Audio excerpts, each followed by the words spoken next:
किताब इब्लीस नामा जिल्द 2 में एक वाक़या दर्ज है जो शैतानी फ़िक्र के लिए है। एक दिन एक शख्स रसूलुल्लाह सल्लल्लाहु अलैहि वसल्लम के पास आया और उसने अर्ज़ किया कि ऐ अल्लाह के रसूल, मैं मुनाफिक हो गया हूँ, क्योंकि मेरे दिल में ये शक पैदा हो गया है कि खुदा को किसने पैदा किया। उसके इस सवाल को और इस बात को सुनकर हज़रत ने फरमाया, खुदा की कसम, तुम मुनाफिक नहीं हुए हो, क्योंकि अगर मुनाफिक हो जाते तो मेरे पास ही ना आते और न मुझसे बताते कि किस चीज़ ने तुम्हें शक में डाल दिया है। मेरा गुमान है कि ये दुश्मन वो है जो तुम्हारी फ़िक्र व ख़याल में वारिद हुआ है और उसने तुमसे कहा कि तुम्हें किसने पैदा किया है, यानी इस दुश्मन से मुराद आपकी शैतान से थी। तुमने जवाब दिया कि खुदा ने, तो उसने कहा कि फिर खुदा को किसने पैदा किया है?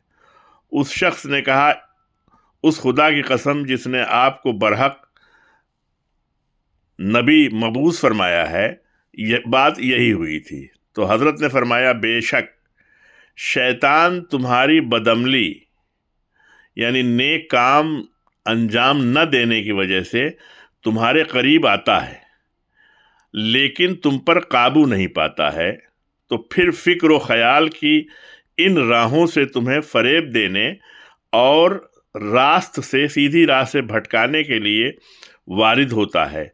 लिहाजा जब भी तुम में से किसी के जहन में, ये बड़ी अहम तालीम है जो जनाब सरवर कायनात ने फरमाया है कि जब भी तुम में से किसी के जहन व अक्ल में इस किस्म के ख़यालात आएँ तो खुदा की वहदानियत के साथ उसको याद करो, ताकि शैतान के ख़यालात से दूर हो जाओ।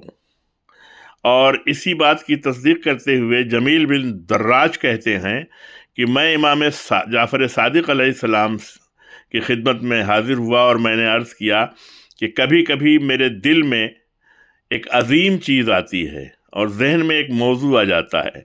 तो हज़रत ने फरमाया कि जब तुम्हें ऐसे मसले से सामना हो तो ला इलाहा इल्लल्लाह कह लिया करो। जमील का कहना है कि इसके बाद जब भी मेरे जहन में इस तरह का कोई सवाल आता है तो मैं ला इलाहा इल्लल्लाह कहकर अपने को इससे नजात दिलाता हूँ।